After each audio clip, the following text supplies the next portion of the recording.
अस्सलाम गाइस। तो कैसे हैं आप लोग। मैं हूं Abdul mannan, binary Mind technologies का सीईओ और एक छोटे से स्टार्टअप को रन करने वाला एक नॉर्मल सा बंदा। मैं आपको आज बताने जा रहा हूं कि एक सॉफ्टवेयर हाउस कैसे स्टार्ट किया जाता है। तो मैं चाहता हूं कि हम सब मिलकर साथ चलें, हम सब मिलकर सीखें, जिसमें जो मैंने अभी तक सीखा है मैं आपको वो गाइड कर सकता हूं, और जो आप सीखेंगे वो आप मुझे कमेंट्स में नीचे बता सकते हैं फॉर श्योर। ओके। तो बाइनरी माइंड टेक्नोलॉजीज़ जो कि हमने स्टार्ट की थी जुलाई 2024 में, और दिस इज़ नाउ अगस्त 2025। तो हमें अप्रॉक्सीमेटली 1 साल और 1 महीना हो चुका है बाइनरी माइंड टेक्नोलॉजीज़ को बनाते हुए, चलाते हुए, सरवाइव करते हुए, काम लेते हुए और काम देते हुए। हम जैसे बहुत सारे ऐसे लोग हैं currently in the market, in the whole country, in the whole world is well, जो सोचते हैं कि यार हम अपना सॉफ्टवेयर हाउस कैसे स्टार्ट करें। तो मैं इससे थोड़ा सा आगे फ़िलहाल निकल चुका हूँ, चूँकि मैं अब स्टार्ट एक ले चुका हूँ। I have dived in already. तो मेरे जो एक्सपीरियंसेस थे, जो मेरे फेलियर्स थे, जहाँ मैंने मिस्टेक्स की, जहाँ मेरा कोई स्टेप बहुत पॉजिटिव मेरे लिए प्रूव हुआ, मैं आपके साथ वो गाइड करना चाहता हूँ, आपके साथ वो शेयर करना चाहता हूँ।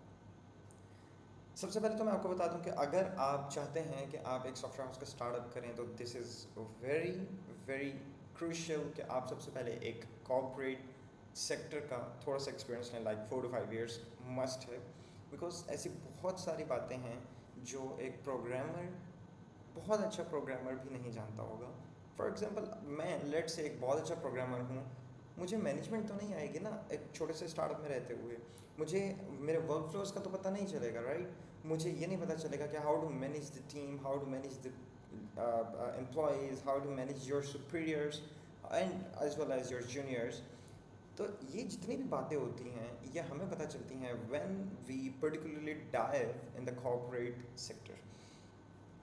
कॉर्पोरेट सेक्टर में जाने से हमें ये पता चलता है कि हमें कैसे हमारा जो बर्डन है, जो प्रेशर है, मेंटल प्रेशर है, उसको टैकल कैसे करना है, टाइमलाइंस को कैसे मैनेज करना है, ओवरऑल एक टीम के अंदर रहते हुए परफॉर्म कैसे करना है। ये बहुत सारी चीज़ें ऐसे होती हैं जो हमें लॉन्ग रन में हमारे सॉफ्टवेयर हाउस में, हमारी सॉफ्टवेयर कंपनी में हमें काम में आने वाली हैं।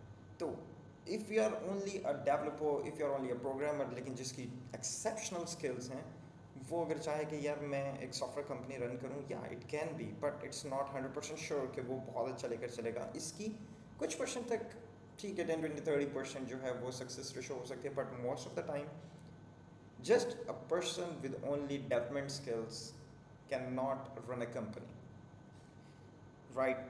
हाँ, आप सेल्फ एम्प्लॉयड हो सकते हैं, आप सिर्फ अपने आप को मंथली एक्सपेंसेस या अपनी अपनी सेविंग्स बढ़ाने के लिए इंडिविजुअली तौर पे जितना काम करना चाहें कर सकते हैं। But if you are looking to develop a team, if you are looking to develop a overall company and managing all the stuff, then आपको बहुत ज़्यादा ज़रूरी है कि कॉरपोरेट सेक्टर में आपको एक्सपीरियंस लेना पड़ेगा।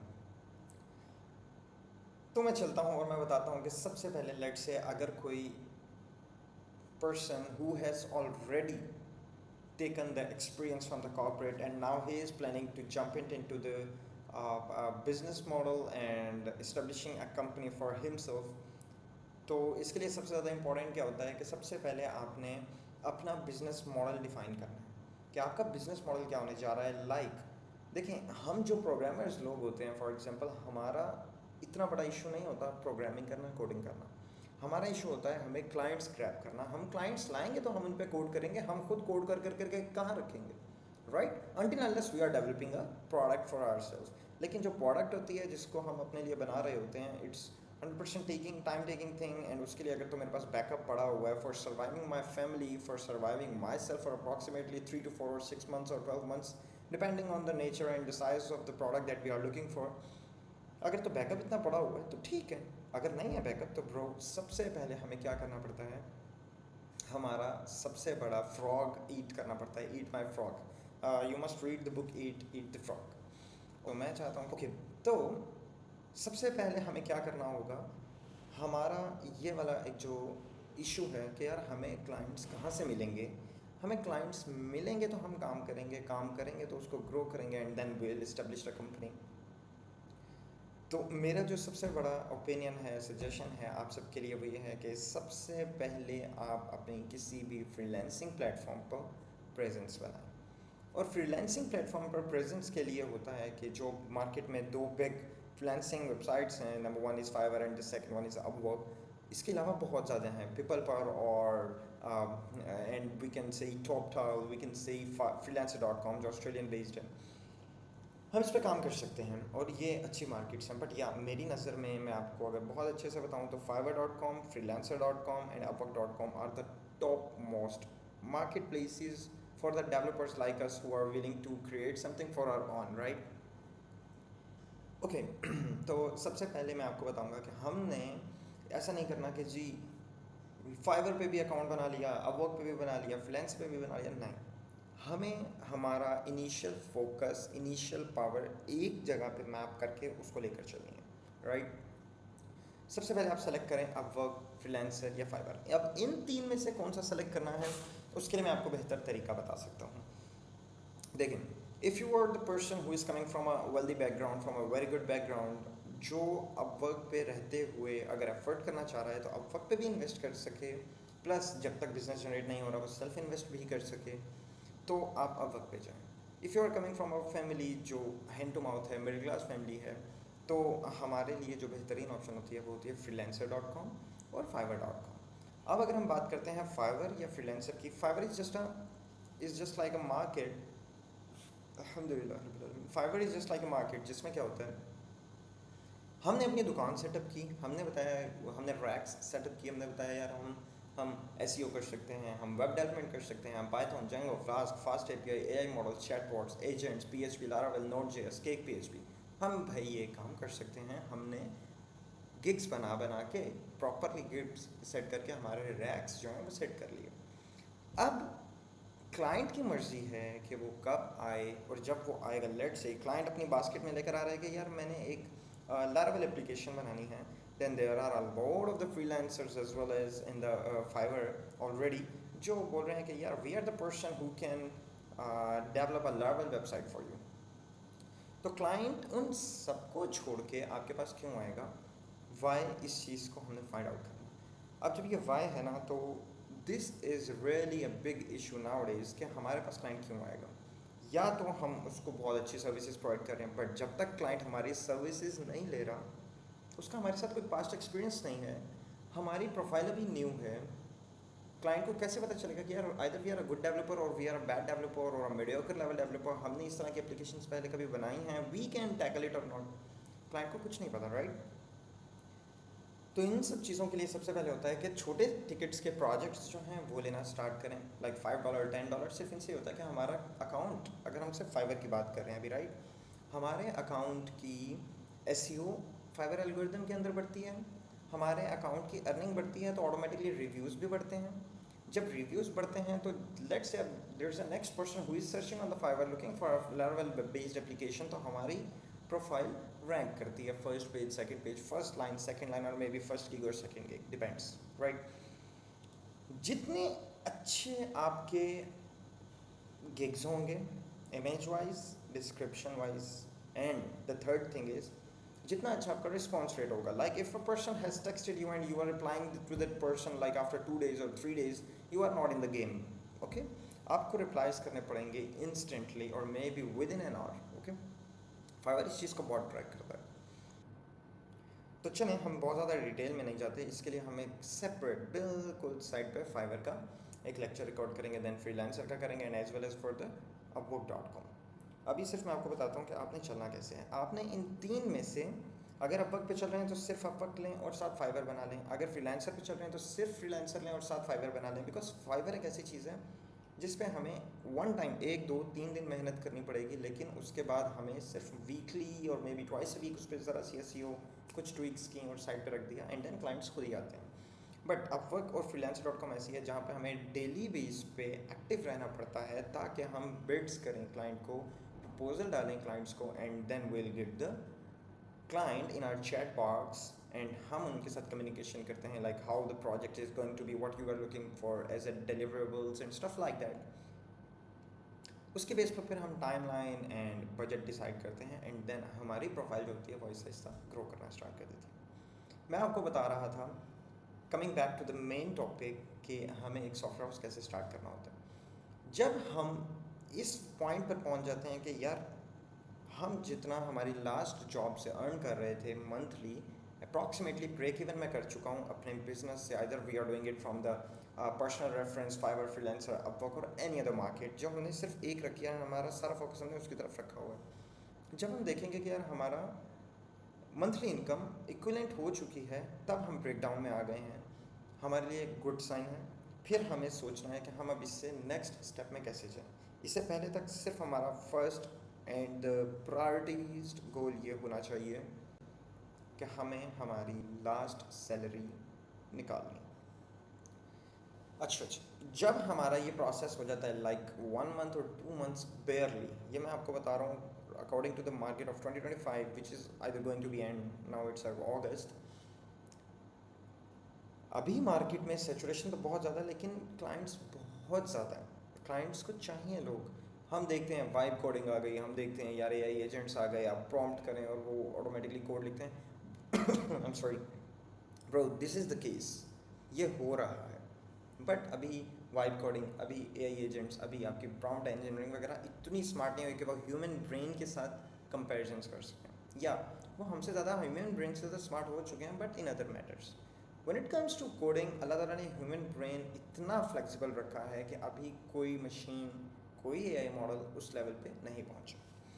अच्छा, तो मैं आपको बता रहा था कि क्लाइंट्स बहुत ज़्यादा होते हैं और ये मैक्सिमम 1-2 मंथ्स में आप अपनी जो लास्ट कंपनी से मंथली अर्निंग होती है, आप वो फ्रीलांसिंग के थ्रू निकालना स्टार्ट कर देते हैं। उसके बाद हमारा स्टेप होता है कि यार अब तो हम हमारी अप्रॉक्सीमेटली जो प्रोजेक्शन जा रही है वो मंथली अर्निंग के बराबर हो चुकी है, लेकिन अब हमें इसको एक्सेल करना है, अब हमें इसको इंक्रीज़ करना है, तो हम इंक्रीज़ कैसे कर सकते हैं। अच्छा जी, देखें, फिर हमें चाहिए होता है कुछ स्मार्ट वर्क्स वाली बातें आ जाती हैं। लाइक जब हमारा पेट भरा होता है, जब हमारा मंथली जो हमारा बजट था वो आ गया होता है, तब हम देखते हैं कि अच्छा अब हमें और क्या क्या करना चाहिए, इसको हमें कैसे इंक्रीज़ करना चाहिए। देखें, इसमें कोई शॉर्टकट नहीं है। अगर आप किसी शॉर्टकट मेथड को देखने आए हैं तो प्लीज़ आप यहीं से ही स्किप कर सकते हैं, आप आगे ना देखें बेशक। लेकिन मैं आपको बता दूं कि इसमें कोई शॉर्टकट नहीं है। This is completely purely a hard work. Smart work हो सकता है इंक्लूड इसमें, बट शॉर्टकट इंक्लूड नहीं हो सकता। अच्छा, मैं आपको बता रहा था उसके बाद कि जब आपकी मंथली अर्निंग आपके लास्ट जॉब की सैलरी के साथ इक्विवेलेंट कर जाती है, फिर हम देखते हैं कि हम इसको कैसे इंक्रीज़ करते हैं। तो इसके लिए स्ट्रक्चर क्या होता है? इसके लिए स्ट्रक्चर होता है कि आप अपने साथ जस्ट एक इंटर्नशिप वाले पर्सन को हायर करें, जिसको आप either a very minimal of the stipend और मे बी नो स्टाइपेंड पर हायर करें।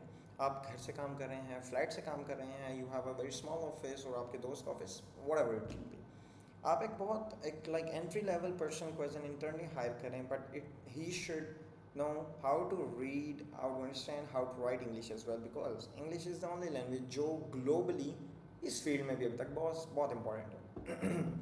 जब आपने वो पर्सन हायर कर लिया तो उसके बाद आपको क्या करना होगा?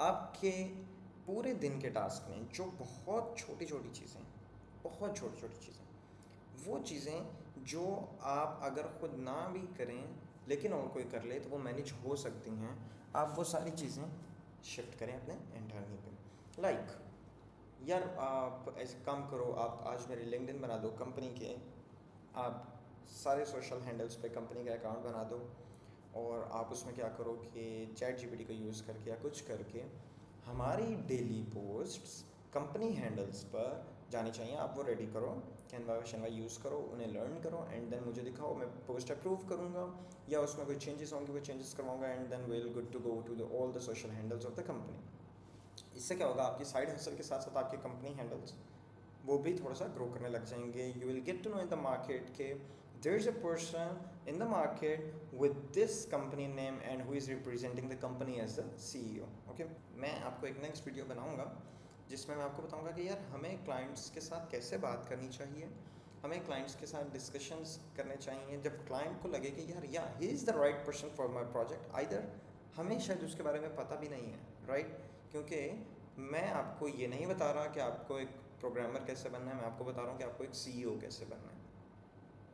सीईओ प्रोग्रामर हो सकता है बट नहीं भी हो सकता, राइट? लेकिन जब आप बात कर रहे होंगे क्लाइंट के साथ, तो क्लाइंट को पता होना चाहिए, क्लाइंट को ये फील होनी चाहिए कि यार ही इज़ द पर्सन जो मेरा काम करेगा, और he is the only person जो मेरा काम कर सकेगा। जब क्लाइंट हमारे साथ डिस्कशन कर रहा होता है तो डेफिनेटली देखें आप, एक क्लाइंट जो हमें पे करेगा, he is getting something in his basket to develop, तो डेफिनेटली वो 15, 20, 25, 30 फ्रीलांसर्स के साथ डिस्कशन करेगा, including us. This is his right. हमें उसमें क्या करना है कि हमें अपने आप को स्टैंड आउट करना है, फील करवाना है क्लाइंट को कि we are the right person for him, और इन सब चीज़ों के लिए हमें टाइम इन्वेस्ट करने का पड़ेगा उसके प्रोजेक्ट में। तो अगर हम ऐसे देखेंगे यार उसके प्रोजेक्ट है, उसने दो पेजेस की माइक्रोसॉफ्ट डॉक्स भेज दी है, यार मैं इसको रीड करूँगा, मैं इतना टाइम लूँगा, इससे बेहतर नहीं है कि मैं और किसी प्रोजेक्ट पे बिड कर लूँ या प्रपोजल भेज दूँ। नहीं, आप उसके क्लाइंट के डॉक्यूमेंटेशन को, प्रोजेक्ट रिक्वायरमेंट को रीड करेंगे, क्योंकि अभी ये बहुत लोग नहीं कर रहे। जब आप रीड करेंगे तो आपके माइंड में खुद ब खुद ऐसे क्वेश्चंस आएंगे जो आपको बाकी फ्रीलांसर्स से स्टैंड आउट करेंगे। ये मोस्टली पॉसिबिलिटीज़ हैं, क्योंकि 30, 22, 25 फ्रीलांसर्स में से 2, 4, 5, 6 और लोग भी ये स्ट्रेटजी को यूज़ करते हुए रीड करेंगे। एंड देन वो क्वेश्चंस आप पूछेंगे कि क्लाइंट को पता चलेगा कि हाँ यार ये जो बंदा है इसने वाकई रीड किया। जब क्लाइंट को ये एहसास हो गया कि आपने वाकई उसका भेजा हुआ रिक्वायरमेंट जो था उसको रीड किया है, एट दैट स्टेज आप 5, 10, 15 लोगों से तो वैसे ही ऊपर चले गए क्लाइंट की नज़र में। This is the stage 1 which you had already clear. आपने उसको टेक्निकलिटीज़ में एक्सप्लेन करना है, उसको कॉन्फिडेंस देना है कि यार I am the right guy for you. And once you feel कि यार ऑल सेट, जब आपको फील होगा कि अब सब कुछ ठीक है, क्लाइंट मेरे पे रिलाई कर रहा है, मैं जिस तरह के भी क्वेश्चंस कर रहा हूँ क्लाइंट उसका आंसर कर रहा है, तब आपने क्लाइंट से पूछना कि यार what's the budget and what's the time frame of this project. तब क्लाइंट आपको खुद बताएगा कि यार what I am thinking is to be done in 4 days, 4 months और whatever, right, under this budget.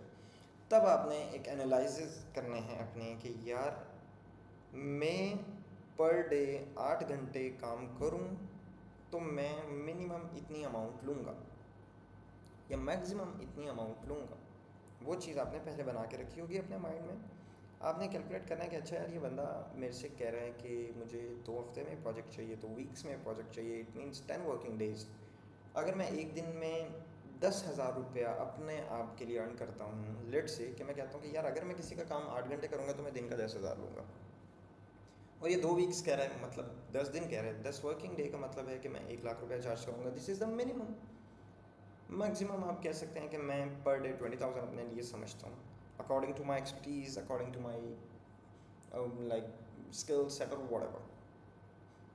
तो उसकी बेस पे आपने चेक करना है कि अच्छा जब क्लाइंट ने मुझे बताया कि इतने दिन में मुझे चाहिए और इतना मेरा बजट है, आप चेक करें इज़ इट मैचिंग और not. If not, feel free, आप मेरी बात याद रखें, आपने अंडर बजट काम नहीं करना। Feel free to pitch your counter offer, because जब आप थोड़ा सा प्रेशराइज हो जाते हैं इन दिस मैटर कि यार मैं ये प्रोजेक्ट बस किसी तरह अर्न कर लूँ, जितने का भी है कोई मसला नहीं है। जब देखें हमें पैसा नहीं मिलेगा तो हमारा इंटरेस्ट नहीं बढ़ेगा, हमारा इंटरेस्ट डेवलप नहीं होगा उस प्रोजेक्ट में। We can not deliver the quality product what the client is actually looking for and what we have already promised to him, right? We are earning for the money, if we get good money हम वो काम लेंगे, and then हमारा फर्ज बनता है कि हम वही चीज़ उसको दें what we are promised to him. तो ये सारी बातें थी जो मैंने आपको बताया कि आपकी एक कंपनी कैसे बन सकती है, और आपको मैंने थोड़ी सी चीज़ें, कुछ टॉपिक्स खुले और मैं उन टॉपिक्स के अंदर डीप डाउन भी किया ताकि आपकी थोड़ी सी जो माइंड में नॉट्स लगी हुई हैं वो थोड़ी सी ओपन हो। देखें ये प्रोसेस बहुत जल्दी का नहीं है, इट्स नॉट लाइक कि 1 महीने में कंपनी बनाए, 2 महीने में कंपनी टेक्स टाइम। मेरी भी personal company Binary Mind Technologies को अभी 1 साल और 1 महीना हुआ है। We are doing very good अल्हम्दुलिल्लाह। तो मैं चाहता हूँ कि आप लोग भी अच्छा करें, आप लोग भी बहुत अच्छा काम करें। आप लिंक्डइन पे बाइनरी टेक्नोलॉजीज़ को चेक कर सकते हैं, अब्दुल मन्नान चेक कर सकते हैं, मेरी लिंक्डइन प्रोफाइल, दोनों के लिंक्स मैंने नीचे डिस्क्रिप्शन में अटैच कर दिए हैं। If you got any sort of question, any sort of query और may be voluntarily consultation from me, तो आप मुझे डायरेक्टली लिंक्डइन पे रीच आउट करें, नीचे कमेंट्स में बताएं if you are looking for any other suggestion, any other advice और what video you are looking for the to view next time from me. तो इंशाल्लाह हम मिलते हैं नेक्स्ट वीडियो में। थैंक यू, अल्लाह हाफिज़। और अपना ख्याल रखें, अपने माइंड का ख्याल रखें। This is the most precious thing that we have got till it. Thank you so much, अल्लाह हाफिज़।